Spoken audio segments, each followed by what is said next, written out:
knowing that is that next step of, yes, I have an asset list, but what are each asset? What is the risk? What is its function? And what is its priority? If I can only do one, which should I do? You're listening to Protect It All, where Aaron Crow expands the conversation beyond just OT, delving into the interconnected worlds of IT and OT cybersecurity. Get ready for essential strategies and insights. Here's your host, Aaron Crow. Thank you for joining me for another episode of Protect It All. This is a special episode. It's the 52nd episode.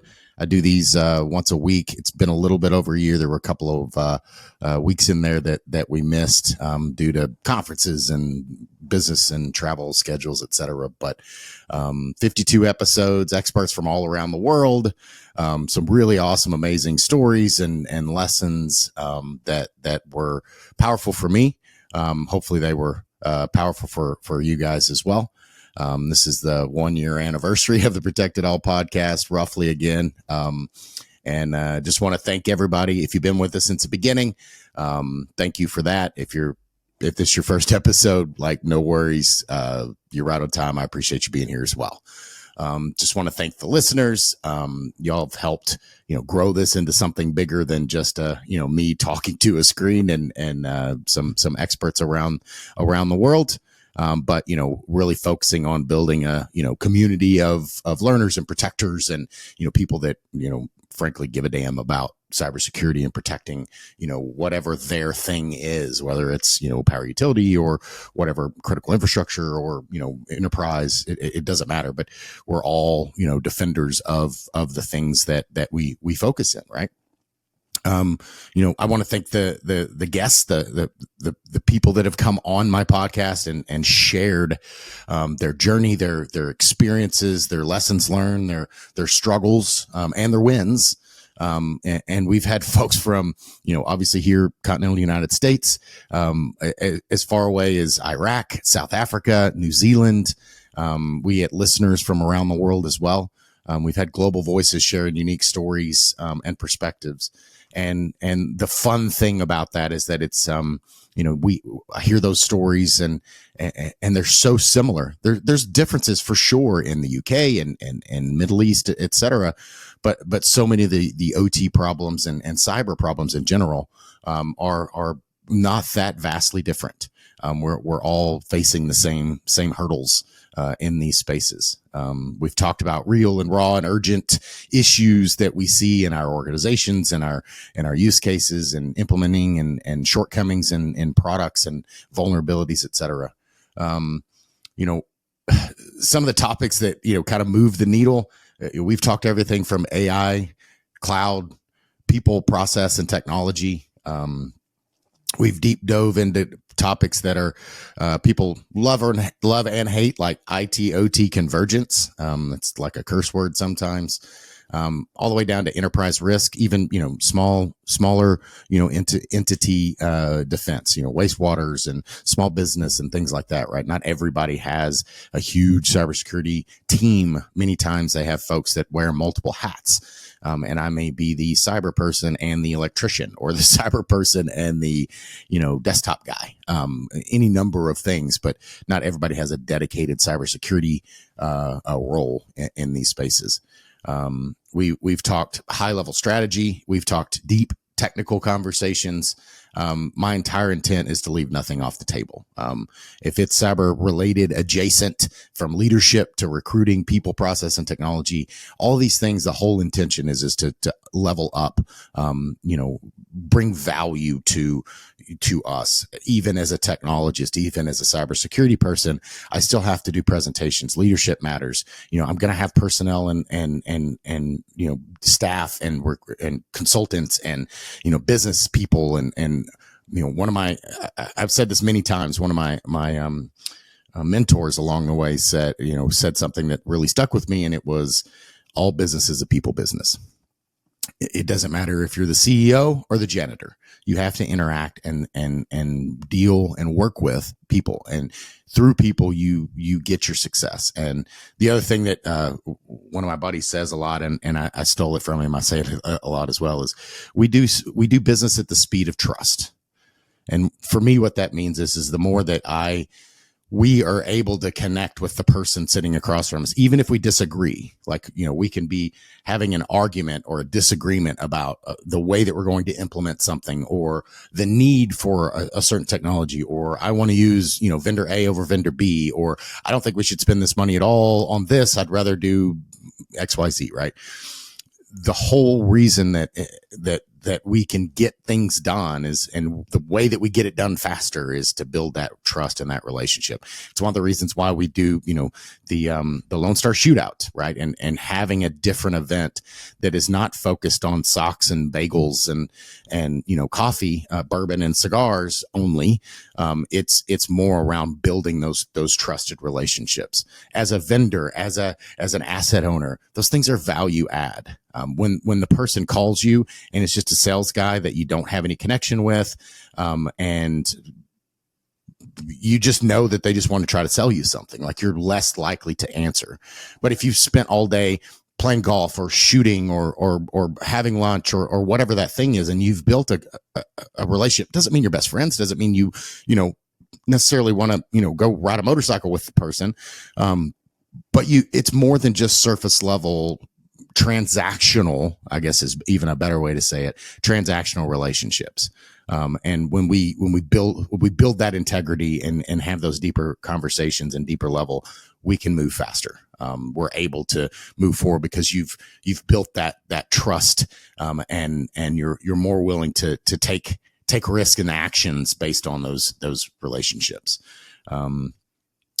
We even talked through, recruiting and how do I get into cyber? I have a lot of, I go to a lot of conferences, obviously, people listen to the podcast, and I'll see, folks, guys and gals from, still in college, interns, trying to break into cybersecurity, even folks mid-career that are doing a career change. So having conversations, insights from recruiters and leaders and learners, and, hearing people's journeys around how they got into cybersecurity, how they got into OT or IT or cloud or AI or whatever the thing is that they do, and found their niche. We've had some really cool conversations about emerging technologies, from AI-powered tabletop exercises like ThreatGen's Auto Tabletop, using those on how to pressure test your team and using it more than just a checkbox that many folks use a tabletop for, all the way down to, one of the keys or touch points or sweet spots in especially at OT is that asset visibility. Training and process risk is part of that, but really just the power of asking the right questions. It's not about just having an asset list, having a list of how many PLCs I have. One of the analogies I like to say is I can have two PLCs. They can be the exact same vendor, firmware, all the things. One is controlling a turbine, and the other is controlling the ice machine in the break room. They have the same vulnerabilities. They have the same risk of that vulnerability, but not risk to the business. The ice machine may upset people because they want to make ice, or they want to have ice in their drinks, but it's not going to bring the business down. So the business risk of those two things are different. So knowing that is that next step of, yes, I have an asset list, but what are each asset? What is the risk? What is its function? And what is its priority? If I can only do one, which should I do? And if the other goes down, how do I isolate it? If I'm not going to mitigate or whatever, how do I isolate that so that it doesn't, that ice machine one doesn't actually bring down the turbine one? Every episode, my intent is to bring real value, because that's the mission, right?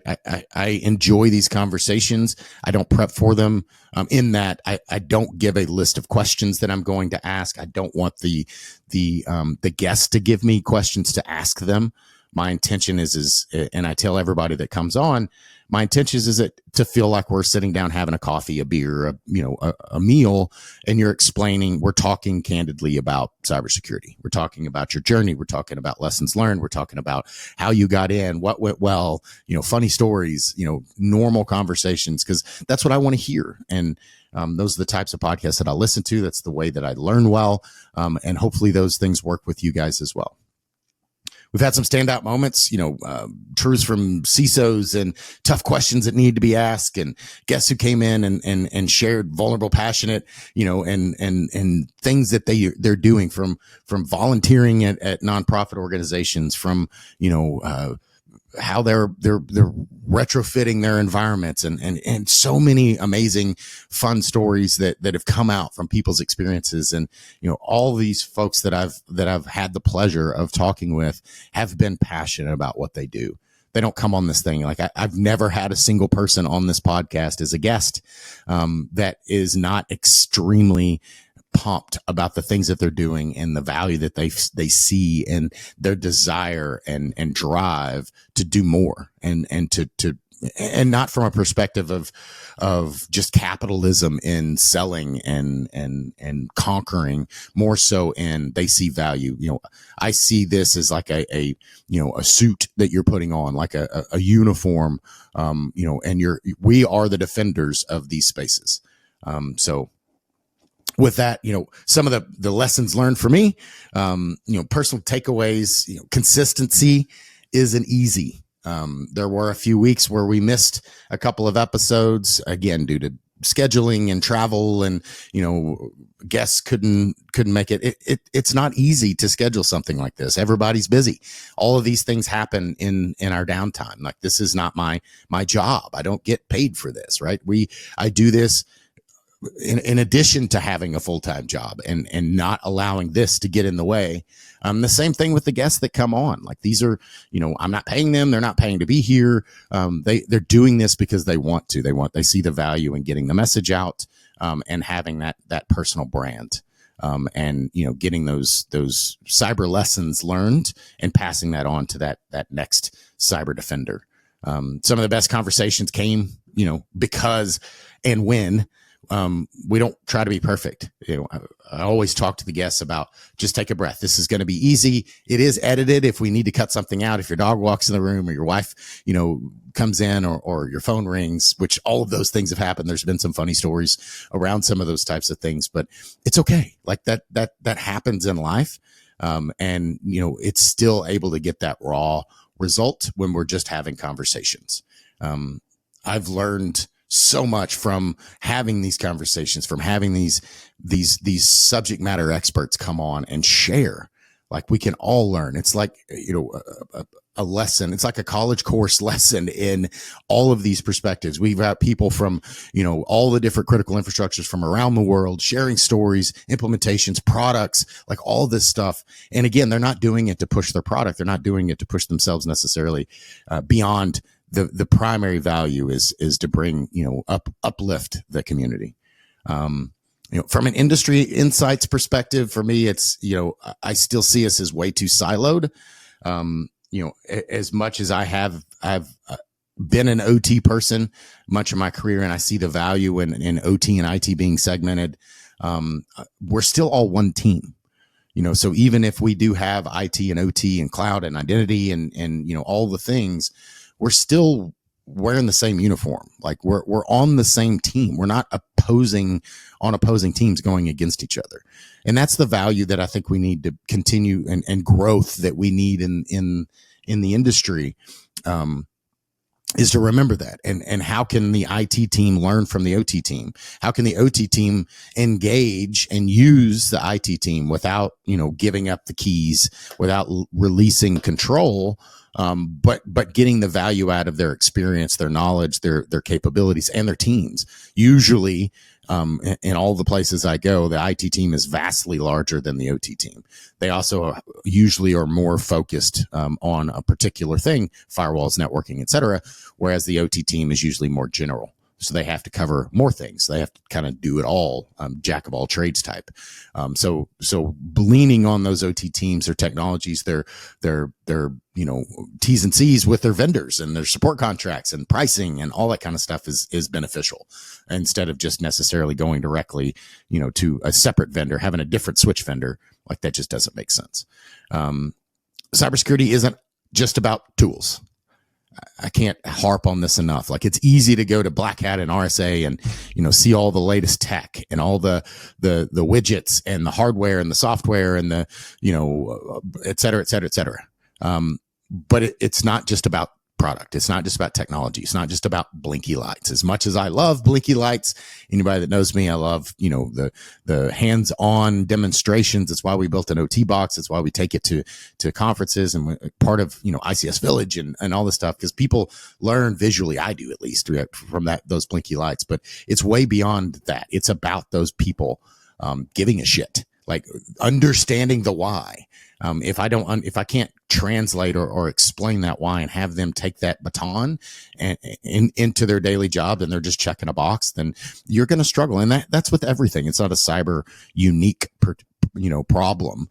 People and their drive and desire is the more raving of that person to be a fan and driver of OT and cybersecurity and IT and cloud and all the things, the more likely they're going to give more. And put more thought and energy into it. And the job is not just about defense anymore, right? It's resilience, it's leadership, it's education. It's you can't just be a firewall guy. Like, eventually you're going to need to do more. You're going to have to interact. You're going to have to sell your idea, even to your leadership. Everybody is sales. Even if you're, the entry level SOC analyst, like, you've got to pitch your idea or the problem that you see or the issues that are there, to your team, to your leadership, and to get, an improvement, remediation, whatever that may be. Right. So what's coming next? Where we go from here, more the same, right? I continue to want to do more solo episodes, hard truths, real stories, talk with more folks around the world. I love the fact that we've been able to, hear perspectives from different environments, from different, organizations from around the world.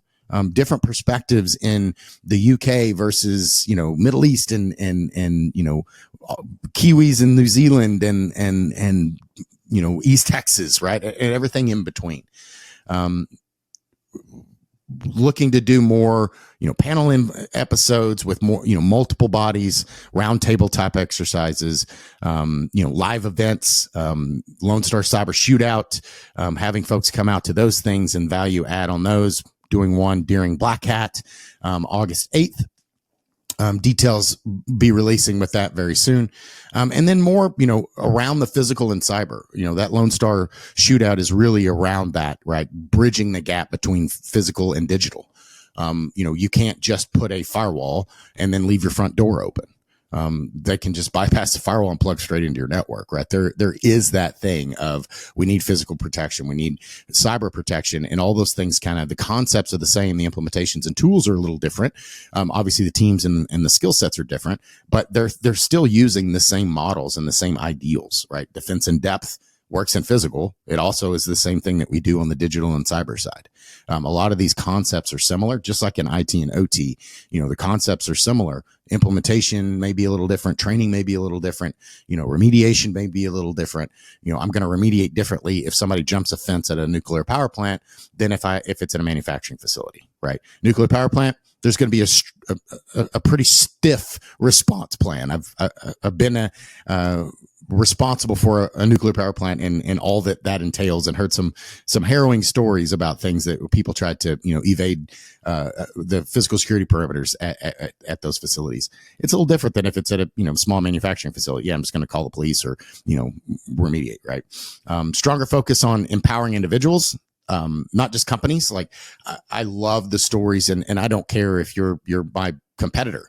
Like, I love hearing the stories of folks that come on here and share, because I see the value add in lifting, rising tides raise all ships.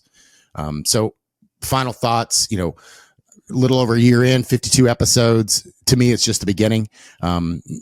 Technically, this is, year 2.5 or so. The first version of the podcast rebranded as this one 52 episodes ago, but before that, it was another 40 episodes. So, but doing this, and I love it. My intention is to continue doing it, have more conversations, more amazing interviews. So, my ask for you is to make recommendations on topics, folks that you want to hear on, dig into things like, AI, cloud, OT in the cloud, like all of these things that may be taboo. I'm not saying I'm endorsing any of those things, but we need to talk about them. If we can't talk about them, it's hard to find solutions and see even the problems and how to mitigate those things. To the guests, you guys have made this valuable. It's amazing to go to conferences and people say, "Hey, I listened to your podcast." Like it's so weird and amazing that it's not just going out into the ether. So I appreciate everyone that listens. I appreciate everybody that subscribes and likes and comments and all the things. All of you guys that's the reason we do this and I do this, right?